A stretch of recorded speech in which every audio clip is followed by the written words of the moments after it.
రాజకీయాల్లో శీష్ మహల్ కామెంట్ అగ్గి రాజేసిందే. కేజ్రీవాల్ అధికారిక నివాసాన్ని శీష్ మహల్ తో పోల్చారు ప్రధాని నరేంద్ర మోడీ. కాగా ఈ కామెంట్ పై ఆమ్ ఆద్మీ పార్టీ నాయకులు మండిపడ్డారు.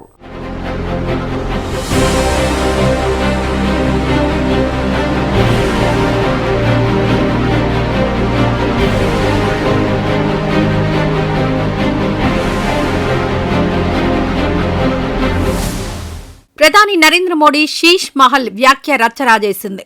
ఢిల్లీలోని 6 ఫ్లాగ్ స్టాఫ్ రోడ్లో ఉన్న ప్రభుత్వ బంగ్లాను ముఖ్యమంత్రిగా ఉన్న సమయంలో అరవింద్ కేజ్రీవాల్ తన అధికారిక నివాసంగా మార్చారు. ప్రస్తుతం ఈ బంగ్లానే శీష్ మహల్గా భారతీయ జనతా పార్టీ అభివర్ణిస్తోంది.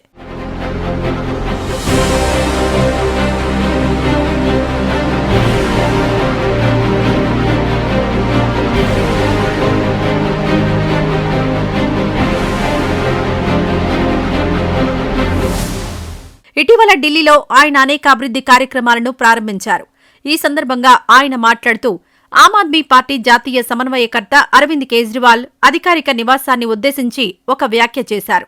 కరోనా మహమ్మారి విజృంభించిన సమయంలో ఢిల్లీ ప్రజలు నానా ఇబ్బందులు పడుతుంటే అప్పట్లో ముఖ్యమంత్రిగా ఉన్న కేజ్రీవాల్ మాత్రం కోట్లు ఖర్చు పెట్టి విలాసవంతమైన భవనం నిర్మించుకోవడంలో బిజీగా గడిపారని దుయ్యబట్టారు. ప్రజలు కనీస సౌకర్యాలు లేక ఇబ్బందులు పడుతుంటే విలాసాల కోసం ప్రభుత్వ సొమ్మును మంచినీళ్లలా కేజ్రీవాల్ ఖర్చు పెట్టారని మండిపడ్డారు. అంతేకాదు ఢిల్లీలో దాదాపు 10 ఏళ్ల పాటు ఆమ్ ఆద్మీ పార్టీ అధికారంలో కొనసాగినప్పటికీ అభివృద్ధిని ఏమాత్రం పట్టించుకోలేదన్నారు. ఢిల్లీ ప్రజలు ప్రస్తుతం మార్పు కోరుతున్నారన్నారు. భారత ఆకాంక్షలు నెరవేరాలంటే ఢిల్లీ అభివృద్ధి అత్యంత అవసరమన్నారాయన. భారతీయ జనతా పార్టీతోనే ఢిల్లీ అభివృద్ధి సాధ్యమన్నారు ప్రధాని నరేంద్ర మోడీ. कोरोना से जूझ रहे थे, जब दिल्ली के लोग ऑक्सीजन और दवाओं के लिए भटक रहे थे, तब इन लोगों का पूरा फोकस अपना शीश महल बनवाने में था.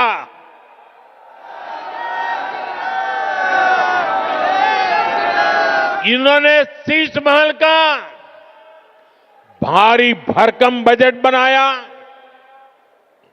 और आज इस अखबार ने खुलासा किया है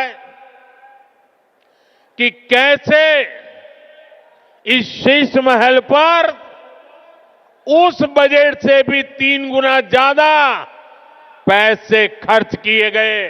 ప్రధాని నరేంద్ర మోడీ శీష్ మహల్ వ్యాఖ్య వివాదంగా మారింది.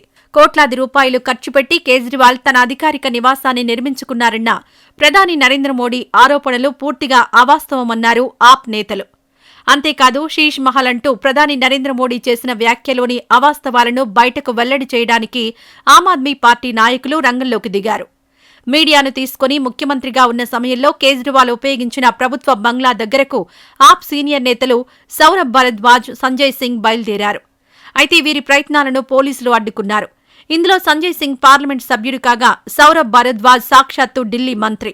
దీంతో ఒక మంత్రి ఎంపీని ఎలా అడ్డుకుంటారంటూ పోలీసులను ఈ ఇద్దరు నేతలు నిలదీశారు. దీంతో సదరు ముఖ్యమంత్రి నివాసం ఎదుట గందరగోళ వాతావరణం నెలకొంది. आपने रास्ता रोक रखा है, तो ये एक सांसद के और एक कैबिनेट मंत्री के विशेषाधिकार का हनन कर रही हैं आप. बिना किसी कारण के किसी का रास्ता नहीं रोक सकते. आप पुलिस का बंदोबस्त किया हुआ है, कोई इंस्ट्रक्शन है आपके पास? क्यों रोक रखा है? क्या इंस्ट्रक्शन है आपके पास, बताइए. आप कौन है? किस लिए आप हैं कौन? अरे मैं यूडी मिनिस्टर हूँ, क्या बात कर रहे हो तुम? तो तुमने पुलिस बुलाई है? इस बंगले के बारे में दुष्प्रचार कर रहे हैं बीजेपी वाले कि यहाँ सोने का टॉयलेट है, स्विमिंग पूल है, मिनी बार है, तो दिखाओ ना कहाँ है. तुमने नहीं देखा ना, इनको भी दिखाओ. ఢిల్లీ ముఖ్యమంత్రి అధికారిక నివాసంలోకి వెళ్లడానికి ఆమ్ ఆద్మీ పార్టీ నేతలకు అనుమతి లేదని పోలీసులు స్పష్టం చేశారు. అటువైపు ఎవరూ వెళ్లకుండా బారికేడ్లు ఏర్పాటు చేశారు.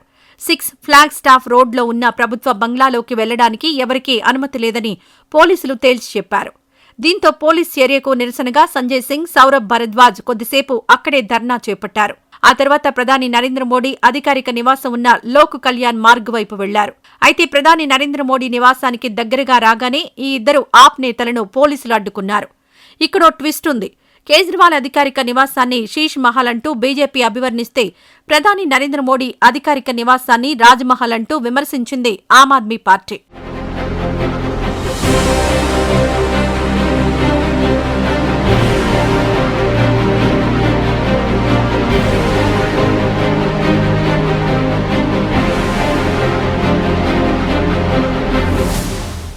ఢిల్లీ అసెంబ్లీ ఎన్నికలకు ఇటీవల కేంద్ర ఎన్నికల సంఘం షెడ్యూల్ విడుదల చేసింది. ఫిబ్రవరిలో జరగనున్న ఢిల్లీ ఎన్నికలు ఆమ్ ఆద్మీ పార్టీ, భారతీయ జనతా పార్టీకి ప్రతిష్టాత్మకంగా మారాయి. అరవింద్ కేజ్రీవాల్కు ఈ ఎన్నికలు అగ్ని పరీక్షగా మారాయి. హ్యాట్రిక్ కొట్టడానికి కేజ్రీవాల్ తీవ్ర ప్రయత్నాలు చేస్తున్నారు. కాగా కేంద్రంలో వరుసగా 3 సార్లు అధికారంలోకి వచ్చినప్పటికీ ఢిల్లీ అసెంబ్లీని మాత్రం కమలం పార్టీ దక్కించుకోలేకపోయింది. ఈసారి ఎలాగైనా ఆమ్ ఆద్మీ పార్టీ జైత్రయాత్రకు బ్రేకులు వేయాలని బీజేపీ గట్టిగా నిర్ణయించుకుంది. ఈ నేపథ్యంలో అభివృద్ధి మంత్రాన్ని ఆలపిస్తోంది. మద్యం కుంభకోణం ఎపిసోడ్ను ఎన్నికల ప్రచారంలో కీలక అంశం చేస్తోంది. ఇదిలా ఉంటే ఈసారి ఢిల్లీ ఎన్నికల్లో కాంగ్రెస్ పార్టీ కూడా పోటీలో ఉంది. అయితే కాంగ్రెస్ పార్టీ మనుగడ కోసం పోరాడుతోంది. అంతిమంగా ఆప్, బీజేపీ మధ్య నువ్వా నేనా అనే స్థాయిలో ఎన్నికల పోరు నెలకొంది.